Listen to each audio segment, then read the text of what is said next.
Nah, sekarang kita mau jelasin satu-satu ya. Jadi kesadaran itu jananang nama upaladhi katanya. Kadang kita bilang cita, kadang kita bilang winyana, tapi semua mengacu kepada kesadaran. Nah, dia itu sifatnya apa? Janana lakhana ya. Cirinya itu adalah mengetahui objek. Ya. Nah, tapi mengetahui itu maksudnya adalah upaladi katanya, mendapatkan. Jadi misalnya kita bilang mendapatkan objek itu sama dengan menyadari objek.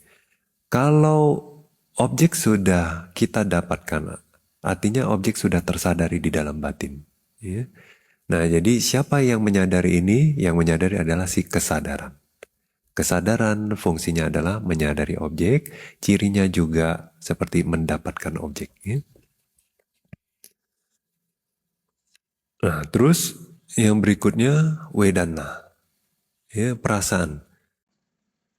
Jadi perasaan kalau dia dalam abhidana cuma ada 3, ya. Suka, nggak suka, netral.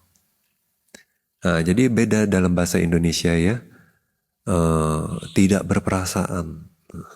Tidak berperasaan artinya tidak punya emosi, tidak marah juga, ya, tidak happy juga, tidak sedih juga. Nah, tapi di sini bukannya, di sini hanya pengalamannya aja, nyaman, nggak nyaman, ya, itu sama netral. Itu aja, ya, itu perasaan wedana. Terus yang berikutnya adalah sanya, persepsi. Nah, persepsi juga katanya tuh menyadari objek.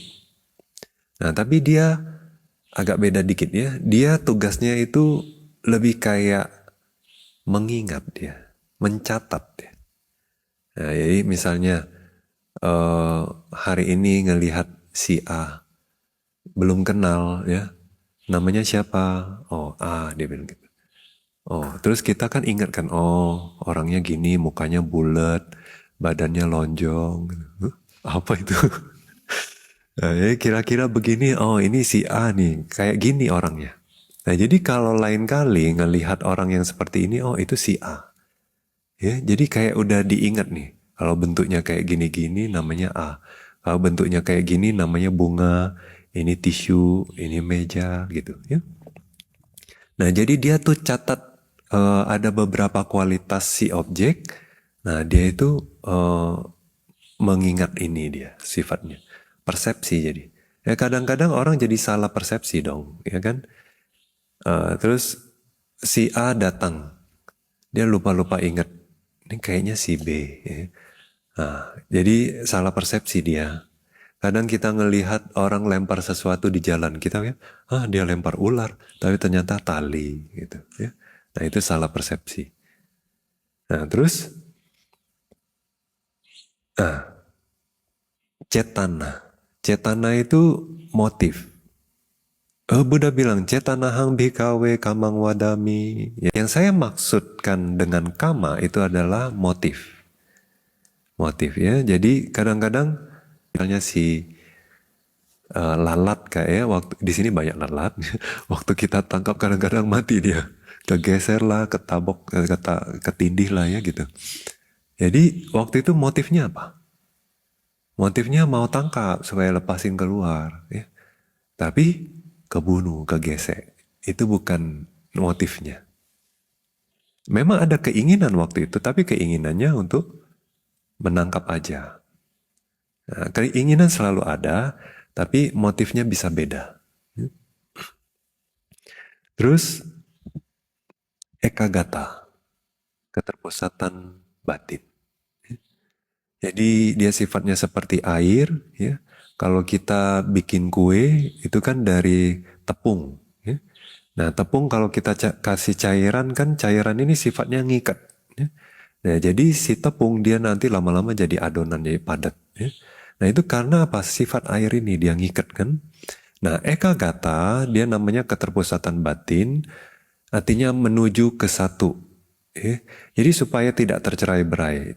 Fungsinya adalah pada saat di dalam batin yang lain, kayak kesadaran, perasaan, persepsi, motif, ya. Semua itu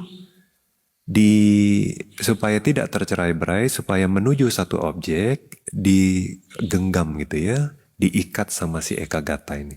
Makanya ekagata dia juga ada intensitasnya. Kalau dia lemah ya sama aja kayak kesadaran biasa. Ya misalnya lihat bunga, sempat ada batin di situ terpusat sebentar, tapi lepas.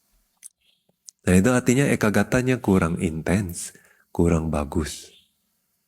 Nah, nanti kalau misalnya konsentrasi udah bagus ya dia batin terus di satu objek, ndak lepas. Jadi rasanya tuh kayak lengket makanya ya, karena diikat sama si ekagata ini.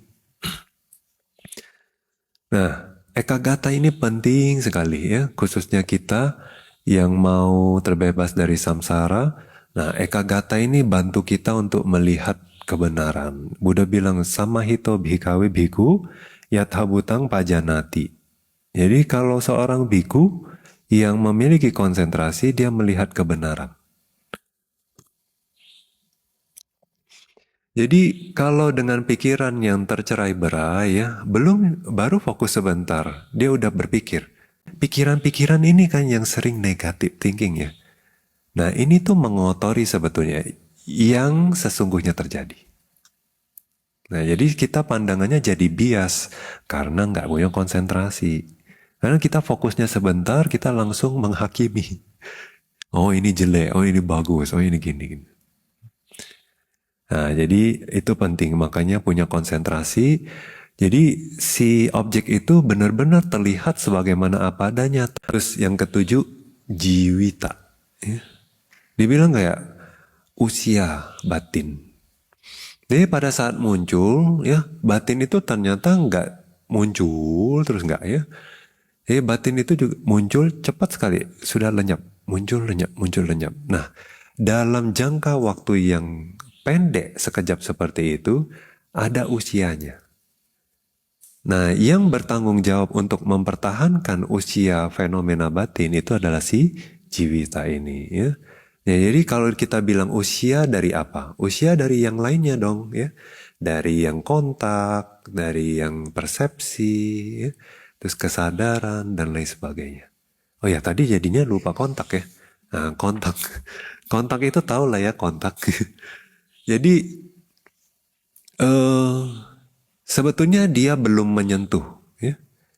Menyentuh itu nanti wicara, tapi kontak itu artinya cuma ya terjadi pertemuan antara objek dan batin. Ya. Tapi pertemuan ini kan nanti yang menyadari si kesadaran.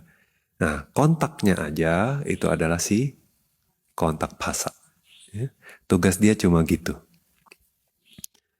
Terus yang kedelapan, manasikara.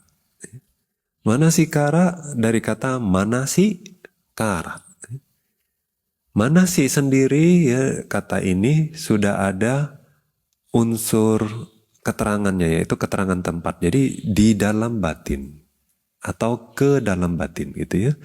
Nah, kara itu melakukan. Jadi membuat si objek ke dalam batin. Nah, jadi makanya terjemahannya perhatian. Jadi kadang kalau mata kita buka, tapi kita bengong. Kita ngelihat ke depan. Tapi ternyata kita nggak perhatiin objek yang di depan. Bisa ya? Nah, makanya kalau kita memberikan perhatian, si objek itu kan masuk ke dalam batin. Nah, tersadari baru ya. Nah, jadi si manasikara ini sifatnya adalah memperhatikan.